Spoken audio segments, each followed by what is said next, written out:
Hello, everyone, and welcome to the CoSM Podcast. In this episode, Amanda Sage drops by to talk about all things art and life with Alex and Allyson. Amanda is a world-renowned visionary artist who uses painting as a tool for spiritual and planetary transformation. Creating images that represent a multidimensional perspective on humanity, Amanda inspires a remembering of an interconnectedness that is present and shared with all things. Let's get right into this episode with Amanda Sage. Welcome, everyone, to the CoSM Podcast, where we are so joyed to be joined by Amanda Sage, our dear friend, longtime member of CoSM, longtime faculty member of CoSM, and longtime board member of CoSM. So we're really honored to have you here today for a real CoSM podcast. We thought we would maybe start off the questioning. You want to start off the questioning? Oh, I just was going to mention that I remember meeting Amanda back in 2009, I believe, on your birthday, which amazingly is Bicycle Day, April 19th. And so there's something in destiny, you know, destiny seems to have played a hand in your kind of visionary direction in your life. But we were interested in, you know, a little summary of some of your beginnings, you know, that brought you into understanding the calling of art. And what unfolded for you evolutionarily that you became the artist that you became? Oh gosh, big questions. But thank you for asking, and thank you for inviting me. And it's always such a pleasure to be witness to this journey of the creative world that both of you have been dreaming up, articulating, and building. It's really like such an honor. And it was, when I first met you, really serendipitous.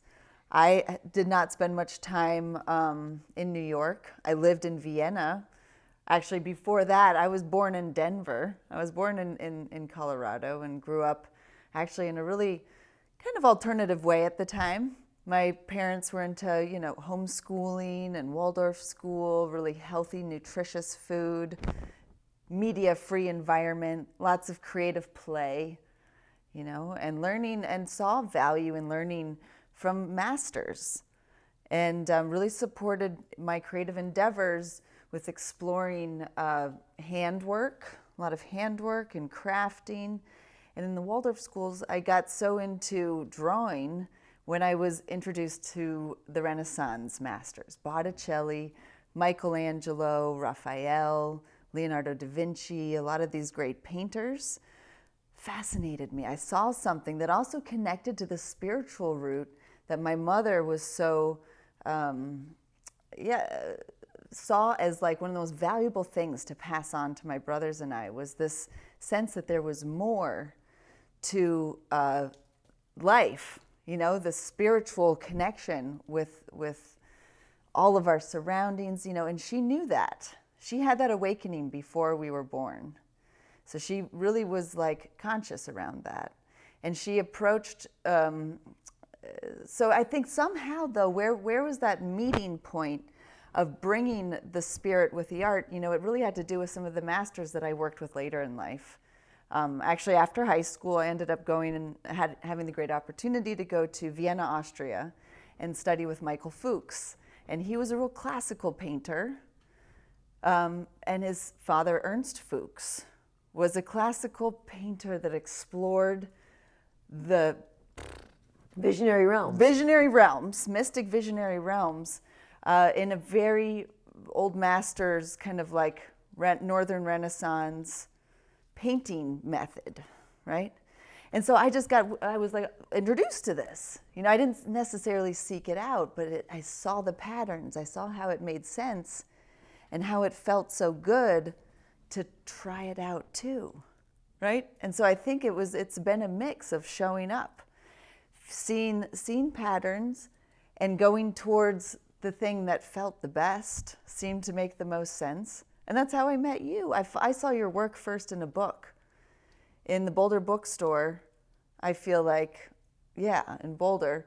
And it was Robert Venosa and Martina that I knew, because I grew up in Boulder. Because they too were influenced by Ernst Fuchs. Well, Venosa studied with Fuchs. Exactly. Right? And so there was these, and Phil Jacobson, and Bridget Marlin. I met Bridget later so I ended up in Europe 10 years.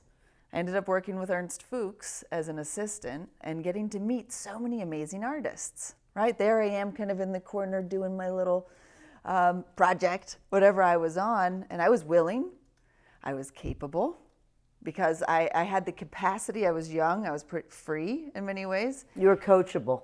And I was totally, Coachable, adaptable, and unstoppable. That's what you were. Yeah, and curious. And I was unstoppable too. Yes. I was like, I'm going to figure this out. And living, my parents were so confused, I think, in some ways. They were like, really? You're okay? They're just surprised that you're so okay. They're actually relieved, I'm sure. Yeah, when no, that for happens, sure. right? But unconventional way. I totally went an unconventional path, but I found great people all along the way, And it was like, it's not just, I was of service. I knew how to be of service to others innately somehow. I just felt, you feel a reverence. And it wasn't that I was looking for something. I think that may be in some ways part of it. Of course I'm looking for, but it was like I'm curious. There's more to be discovered, and I'm following a feeling that seems to be a good direction. But the service part to me seems like where you became such a good teacher. I mean, you really serve your students, and you feel this sense of devotion to them. Right. I totally do. I feel it has to do with the way that it was given to me, right? Like the way I studied was also very much an act of service and a different kind of exchange, of going into a reciprocal kind of relationship of like, I'm going to show you something and you're going to respond with giving your absolute best by helping me with my own work too.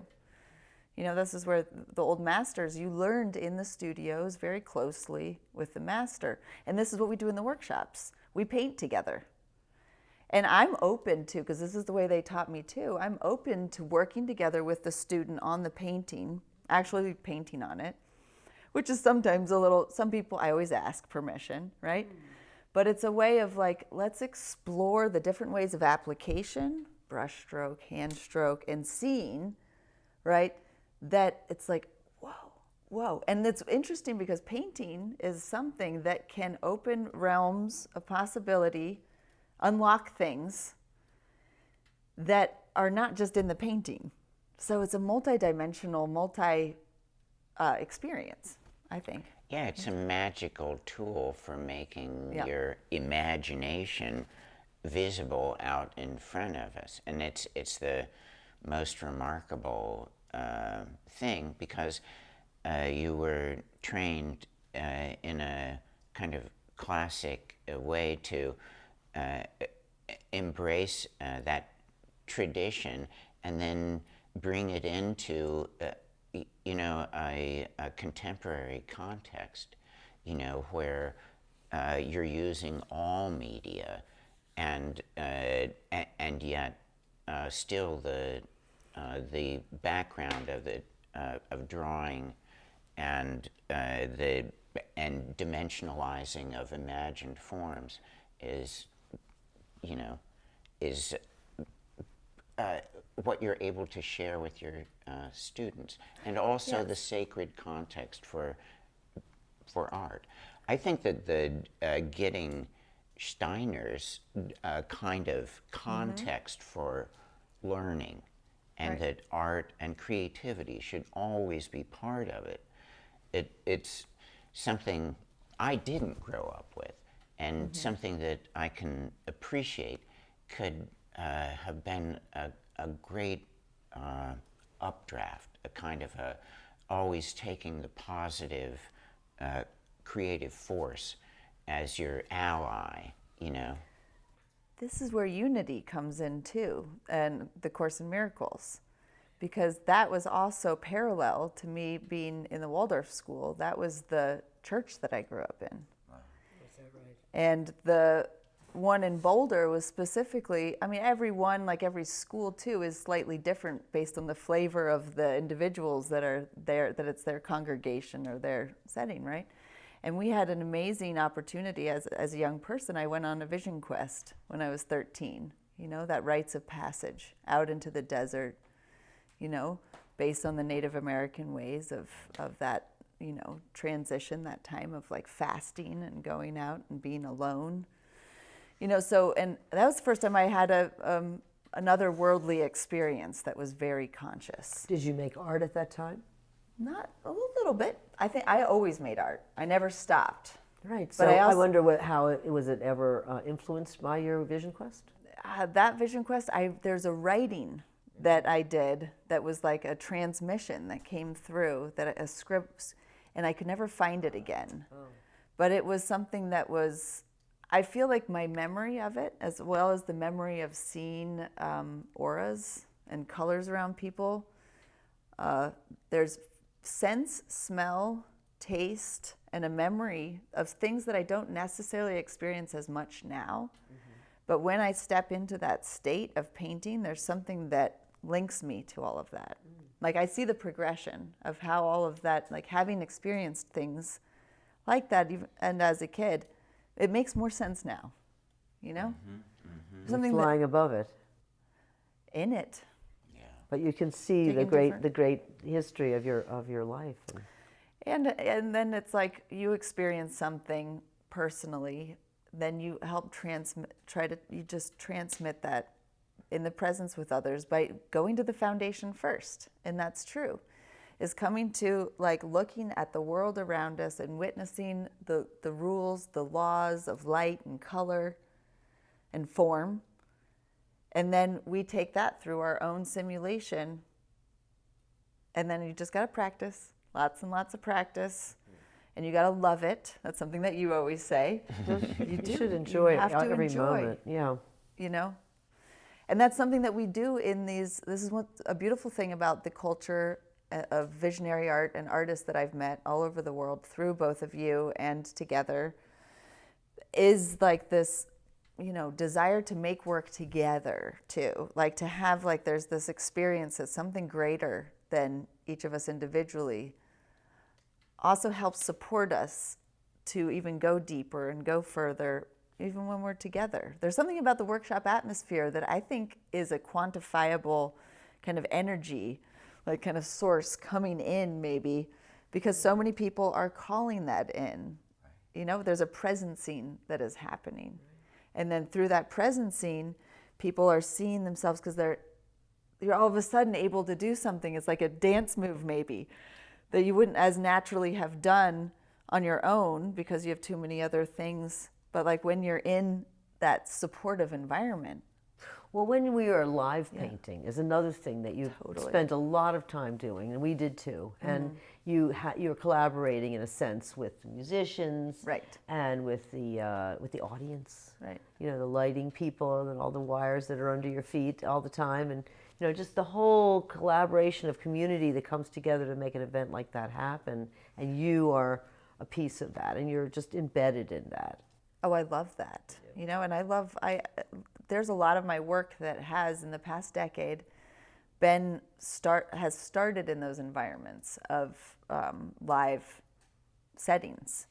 And then, like, unless that has a specific destination that's supposed to be finished, you're not going to paint on it anymore. A lot of times I'll take those pieces back into the studio and keep working on them and refining them.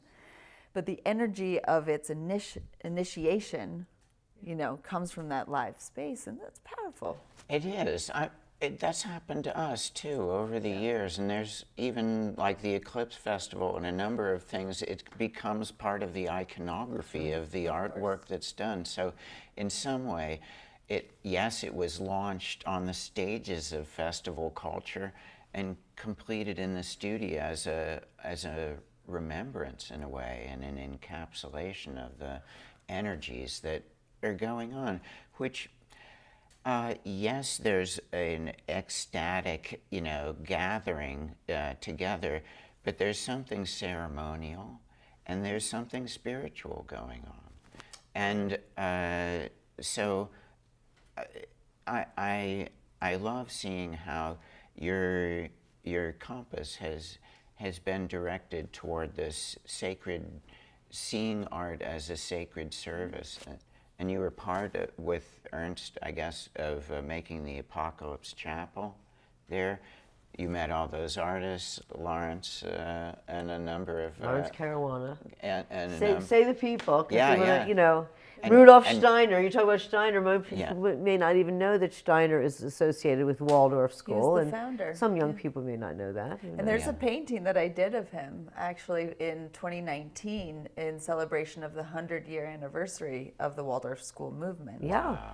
And Wow. yeah, that painting is actually it's important. You've done many of these kinds of like honorings of luminary characters, but you know, it didn't make it into my show at Mesa. We have a really cool thing going on there. I'm just like feeling into that thread, right? Did you do a portrait of Steiner and want it to be in the show and it didn't make I it in did. there? There's so many other pieces you think Yeah. about later. Did you have There's other actually- honoring pieces? In the Mesa show, there's 13 works, actually 12, I think, originals. And it was like hand curated by me mostly. Of course, they gave me an open field of what I wanted to do. But that I have a piece from Meow Wolf that we did that is used as the route for the Oh. projected desert. Oh, I see. So we did these two projects together for audience people that don't know. The Mesa Art Center is in Mesa, Arizona, and their show is going on right now through, I believe, the third week of January, Mesa Art Center. Second week of January, okay. And so it's a wonderful show where Amanda has a solo gallery, and Alex and I also have quite a number of pieces in another area of the museum. It's one of the most beautiful museum shows that we've all had. I think it's a really significant show because of the scope that the curatorial team, they really envisioned putting together something for 2020 vision, right? Visionary art, the theme of visionary art, right? So the largest exhibit is of both of your work. And then there's, I have a solo show called Vision Seeds, which is a separate room, its own little room. It's awesome. Not too much. I'm glad it was like not too much to gather. Like what you guys It's a lot of put work. it together was like, I'm really impressed. I mean, I had no idea it was going to be that scope, you know, and that you had that much work that you could. I know, we were too. We were like completely, like didn't know that we could find enough work to put in the show since we're mounting Entheon at the same time. But you also had a show going on at the same time. What else were you were having another out show? there in Gunnison and we stuff. had a so- show that we did together Yeah. with the school, the university, and the Masters in Gallery Management and Curation program, which was very cool. And they curated a show, and we were the third exhibit in a series of 3 exhibits on the history of art of the Gunnison Valley. And we were symbolic as the future and our collective and our group in Gunnison, working in our studios. We had a resident artist, Olivia Jane, there, and then we had a sculptor who works multiple different sculptors, Joe Bob, who's a multidisciplinary artist, myself, and then another guest artist. There's some people that'll come through and they'll do little projects and then move on. And one is another man, Tom Cross. Very fascinating. You met Tom once. I met Tom. He's an Tom awesome Cross. guy. Yeah, legend, total Yeah. legends, you know. And so the way that show came together was an epic curatorial adventure. Yes. But I think like really wonderful for the school and to bridge the worlds. You know, I think having an exhibit right now, having one in a museum, a very like established, wonderful contemporary art museum and art center. Yeah. And a university, you know, and bringing visionary art and bringing in, they're amazed too how many of their students know of us. And they're like, why didn't we know of you? Right. And it's because like, it's a parallel universe. kind of, It you really know? is, it and is. so it's beautiful making friends and like kind of bridging the worlds.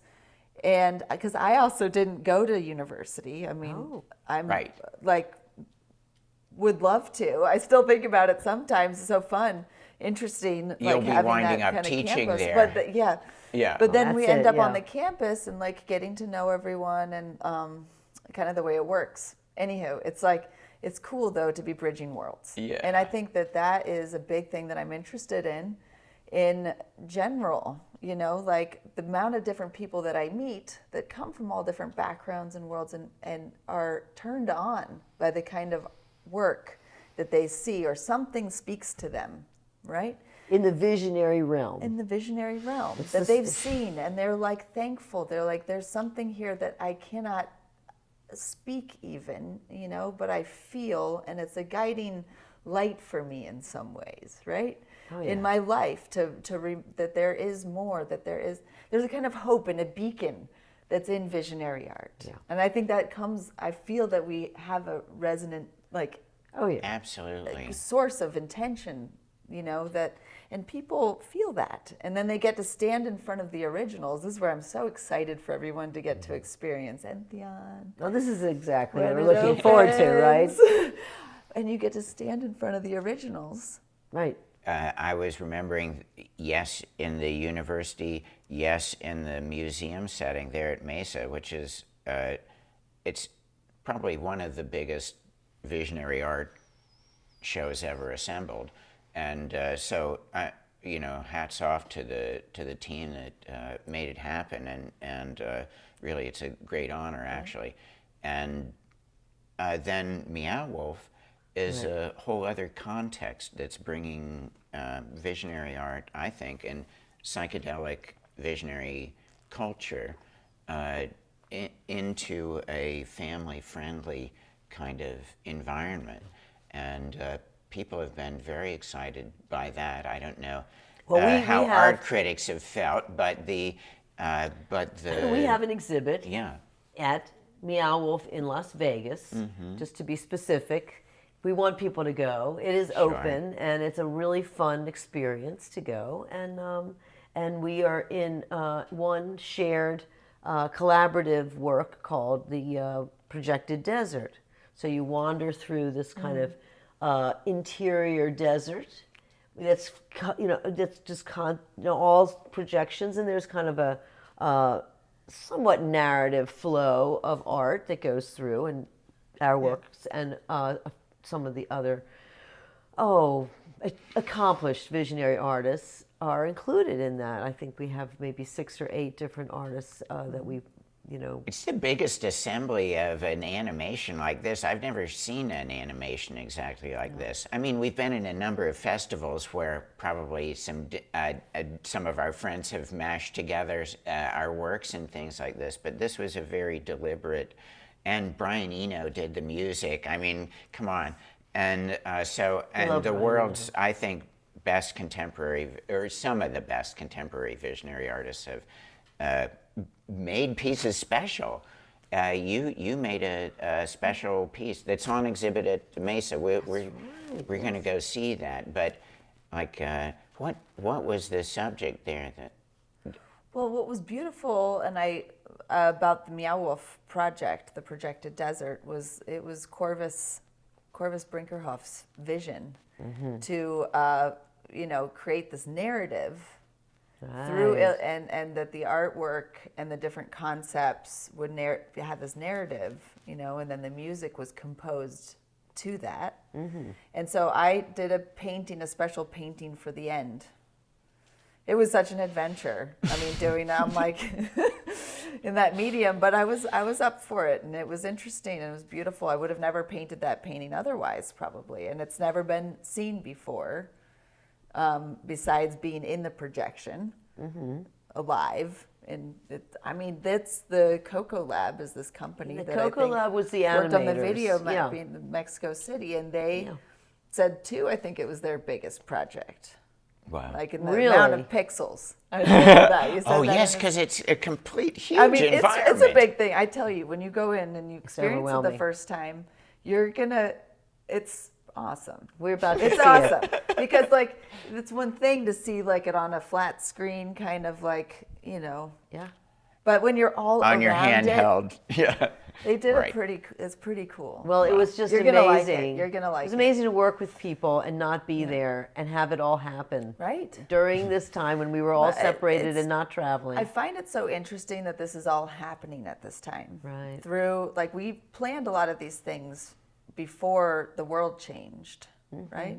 And the great wave painting that Joe Bob and I did the past year and a half started right before the world changed in Costa Rica. We were at the Eclipse Festival painting live, and we started this big, canvas on a piece of plywood, 6 by 4 feet. We started a big canvas right with Paul Stamets talking, because we were set up. I requested to be set up next to the speaker stage. I wanted to paint during the day in the village. And so we had this basic concept. We just were feeling, we're in Costa Rica, the waves and the great wave of change. We just knew it was coming. Yeah. I've been painting actually tidal waves for the last few years.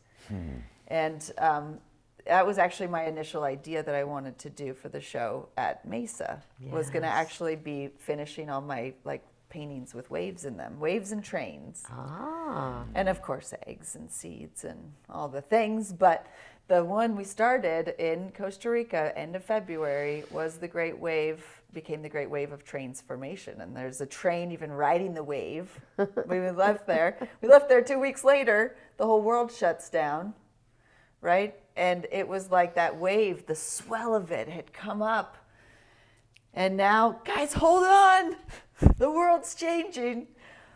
And what are you going to do? And so I've been talking about trains also for a long time. You have been talking about trains for a long time. You have been talking about the vision train, and that was a concept. But what happened with COVID was that you started the vision train with a global community. Well, I'd been spending the last decade or so traveling around the world, being so happy to be invited back to places and keep calling the troops, okay, we're going to do a workshop over here. And there really became tricks of, I don't know, some crazy cauldron of transformation. They weren't just painting workshops, but you left with some paintings, you know? Yeah. And then, so I had these groups, mostly through Facebook and stuff, and I knew that there was this thing called Zoom, and I knew that it was possible. I was just like, okay, I'm going to merge all of that. And they've all heard me talk about the train. We all know each other, to a degree. And I know they need to keep painting. I can still be teacher a little bit, Come, guys, come do the work. Let's do the best work you ever have.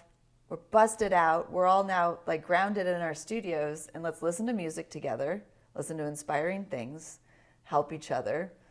And so I put out the call. And just tell for everybody, if anybody doesn't know about what the vision train is, you should definitely find this. So how would you describe it? So what it's become, this is actually, the vision train itself is a much broader, bigger, multiverse meta project. Okay. But the Nonstop Vision Train Global Art Jam, the International Creative Space Station, There you go. is the Vision Train. We call it the Vision Train. We have an Instagram, the Vision Train. We have a website, visiontrain.org. But it actually, even before the International Creative Space Station was initiated, because it's a place, it's a Zoom call. It's the same number, it's the same address, 24/7. It's a renegade a lot now. Right now we don't have as much programming going, but there's often somebody there playing tunes, making art. It's open all the time. So if you are an artist, especially during the COVID time, if you're an artist who's alone at home, you can be with an international community of other visionary artists, or one or two in the room. There may just be a few people in the room, but there's usually music, there's often speakers, and then there's special events. And special events. Yeah. And you can also, we're playing with some new platforms, so we can do more channeled programming. We're going to have eventually multiple different cars. Say there's a talk happening over here, but you want to be chill over here. But it's happening online right now in many ways because of this global thing, but we're actually connecting, learning about each other, working, focusing in a way that we didn't before because we were maybe distracted in different ways. It's a real opportunity for the artistic community to really get some work done right? And hone skills. And to be with And to grow. other people Yeah. in company. You don't have to be alone. If you feel Exactly. isolated, or maybe you like to be isolated, but it's a time when it's time to share or to be with others. It's a way to be with others and still be comfy in your own studio. We do this when we do our church. We do it once a month with members, and we do it on Zoom, and everybody gets together and makes art together. But this is a 24/7 possibility. Yeah, it is. And the first 8 months, we had it programmed thanks to our awesome crew of conductors and engineers. And Alicia was the one that Alicia, kept the schedule. She was the mama that stepped up to the call and was like, Wow. we call her Mama Muse, and she would rally the troops. Come on, guys, get your trip. Because we made a time thing, because an international community, how do you tell time without always having to see, okay, 4 hours this way, 14 hours that way? We made 4 trips out of 24 hours, each 6 hours. And what trip 1 is to you might mean something totally different to me, but I learned pretty quick when trip 1 is, whatever my time zone is, right? So for me, trip 1's, it's kind of late at night. For me, I'm usually trip 3, trip 4. That's like when I'm awake. So you can see on the calendar pretty quickly, all right, is this something that I'm up for? So we're experimenting. Yes. It's an experimentation in community, Yes. in governance, in teaching, learning, showing up for each other, Sharing, building community, like giving it away to other people, letting other people lead. and inviting others to step on board. So this is really, for me, is like, I see the train as a vessel that can carry us back on the tracks, in a way, within, on this journey of really seeing, well, what is it that we want? What is it that we can give? What, in this kind of like healing, transitional healing that I feel like humanity in many ways is in the midst of. And the train is this vessel that can carry all the good. Let's pack it all on there. A train is every parcel is connected, but they're Right. all on a same track, and they're all in motion. Right. So it's to say metaphorically that we are all evolving and we're all in motion, but we're all connected. Yes, and our visions can connect to each other and strengthen each other. Say, like, I see you. It's like the hands couplers of the train cars. They're like this, and they push and they pull, and then you can release and go up. You don't. So it's flexible, it's movable, but it's something that is going in a motion and a direction. It's a beautiful, I think, analogy and metaphor It is. for what we're Absolutely. doing. And If you're going around a It- corner, you may, somebody else may be going around before you, but you may be coming, or maybe you've already been around that corner. So in anywhere you are on the track, you Right. can be of service to the people behind you and learn from the people in front of you. Yeah, and it's an expo in many ways. I see this as a living example of the world that we're interested in living in, right? And it's not just the art, it's the clothes, it's the food, it's the all the things, right? That we like to have around us and that make us feel comfortable, that make us feel inspired, music. Yeah. And making things beautiful again, making things really functional, symbiotic, You and give to be people- in that environment. You give people an opportunity to teach. Yeah. Even if they haven't taught before, if they have something specific to teach and they have it like laid out, they can teach it, and you can get experience teaching that way. Yeah. So it gives people experience. Well, one of the things that it makes me think is that a place where you're creating together, because we experience this in our church, it's sacred space. Right. It's sacred space with community. So one of those things you were saying, they're teaching opportunities, and I know that you've had group focuses on several different themes throughout the time that you've been doing the vision training. One of the subjects that I saw you did a workshop on was self-portraiture. And so that's always been a kind of one of the mainstays of our visionary art offering. It happens to be and the things. theme for for November it's called Self and God Self, but we used to call it portraying the self, and we make a focus in November on the portrait and your just such an exemplar of that form. A premier artist who's taken the subject to quite a quite a depth, and so we'd love to get your reflections on the theater of self-portraiture and how one is kind of balancing between those universal, transpersonal and personal elements of selfhood. Well, it's just such a fantastic tool, to explore, learn, to see, to paint what you see, and then also to consider what you are and who you are, right? I mean, I can't find much. Well, it's just so good. I'm going to find more. I mean, there's so much more subjects to focus on, especially in teaching, right? As a medium of really exploring the self and this existence, and it's just so good, the self-portrait. And you always recommend to your students to paint a self-portrait. It's usually primary in your workshop, or you teach self-portraiture separately and individually as well. Right.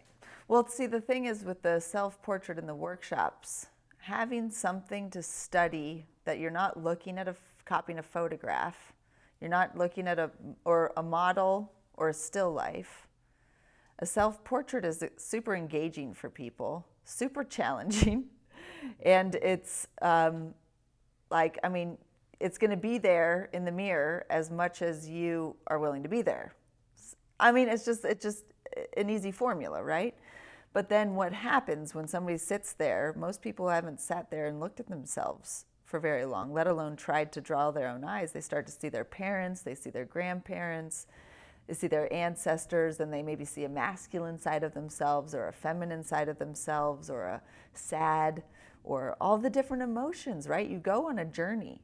I really recommend that everyone try this at some point. Do a self-portrait, sit in front of a mirror and look at what you see and try to do it, and come to a workshop with me if you want. It can be a short one. The one I did on the train last year was actually just a one-day drawing workshop. But I like in the longer ones to take it from the drawing into the painting, go through a whole process, and then the transpersonal too. Where are you? What's going on? The sky's the limit. Are you in shadow or are you in the light? And you are all of it. So draw hundreds of them. Mm-hmm. Explore the self, because the thing is you are a reflection in many ways of God, so much. I mean, look deeper into the mirror and see what happens. And I think this is what a lot of people that are attracted to visionary art are interested in doing. So it's not just not just idolize the work that you think is so cool. I think with the teaching is inviting others to actually find that mastery and that skill in the artist through themselves, experience it. It's part of the craft that visionary artists have rewoven, from Dali to Fuchs to, yourself. There's the element of training that I think becomes a spiritual craft, because you're also developing your own spiritual life and things as well, finding some way to evolve your consciousness so that, the philosophical question of who are we and what are we, like you were asking, is such a basic thing that it is at the basis of all spiritual pursuits, and the self-realization and self-transcendence and all of these things gets to the primordial aspect of our being and our being in relation to our art. Yeah, it's every single person that walks out of these workshops has then created something and found something in themselves that they didn't really know was there, And that's beautiful because that builds onto more confidence and more in many different ways. You know, it's not just with a craft, but it's also with the scene, because painting changes the way you see the world. It does. Anything that you focus on, I'm sure making music changes the way you hear the world in a way, like you fine-tuning your fork, right? What you focus on. And I think we need more than ever people to open up and be like, put effort and attention towards their creative, expressions, because we need the hope and we need the guidance, I think, that comes through that wiser self that is in touch with the creative, that is in touch with the divine through that. So tell us something about the vision that you have of the future of Amanda Sage's art. What do you think is coming up for you, and what directions are you pushing in? Any new exciting turns that you want to share with us? I feel like there's so many things that have been started and so many things that are in motion, and I want to nurture the gears and the platforms and the foundations of all the things that have been started. I want to refine. I want to develop that to become, that's the next stage of maturity, I think. And so, and continue to continue to paint and explore.